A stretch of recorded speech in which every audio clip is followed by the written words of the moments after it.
বৈশ্বিক টালমাটাল পরিস্থিতির ঢেউ সামাল দেওয়ার পর্যাপ্ত কূটনৈতিক সক্ষমতা নেই বাংলাদেশের। এমনটা স্বীকার করে পররাষ্ট্র উপদেষ্টা বলেছেন, মন্ত্রণালয়ের প্রযুক্তিগত ও কাঠামোগত দুর্বলতা কাটিয়ে ওঠার সর্বোচ্চ চেষ্টা চলছে। তিনি আরও জানান, ইতিহাস থেকে শিক্ষা নিয়ে পাকিস্তান বিষয়ে সিদ্ধান্ত নেবে সরকার। ফরেন সার্ভিস একাডেমিতে ফরেন সার্ভিস দিবস 2025-এর আয়োজনে উঠে আসে বাংলাদেশের পররাষ্ট্রনীতি সহ সমসাময়িক নানা বিষয়। বহির্বিশ্বের টালমাটাল পরিস্থিতির ঢেউ সামাল দিতে বাংলাদেশের পর্যাপ্ত কূটনৈতিক সক্ষমতা নেই, এমন জানিয়ে দুর্বলতা কাটিয়ে ওঠার উপর জোর দেন উপদেষ্টা। তাগিদ দেন প্রবাসীদের সমস্যা আগের সমাধানের। আমাদের যে সীমাবদ্ধতাগুলি আছে, আমি স্বীকার করি এক কথা যে আমার প্রচুর সীমাবদ্ধতা আছে। আমরা আরও অনেক বেশি সার্ভিস দিতে পারতাম বা দেওয়া উচিত, যেটা আমরা দিতে পারছি না।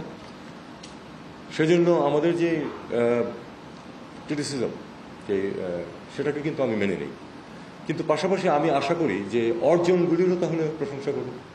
সানবিট সব দিবে সামাল। সানবিট ম্যাজিক প্রেস ডিশওয়াশিং এর মাথা ঘোরানো সলিউশন। পরে পাকিস্তানের পররাষ্ট্র সচিব ও মার্কিন প্রতিনিধি দলের ঢাকা সফর নিয়েও কথা বলেন তৌহিদ হোসেন। জানান, যুক্তরাষ্ট্রের শুল্ক নীতির বিষয়ে বাংলাদেশের নেওয়া পদক্ষেপের কথা জানানো হয়েছে প্রতিনিধি দলকে।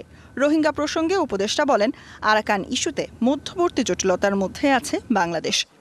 সত্যিকার অর্থে আমরা একজন নতুন প্রতিবেশী মুখোমুখি, যারা আবার নন স্টেটেড, তাদের সাথে আমরা না পারছি ওপেনলি স্বাভাবিকভাবে আলোচনা করতে, না পারছি তাদেরকে ইগনোর করতে।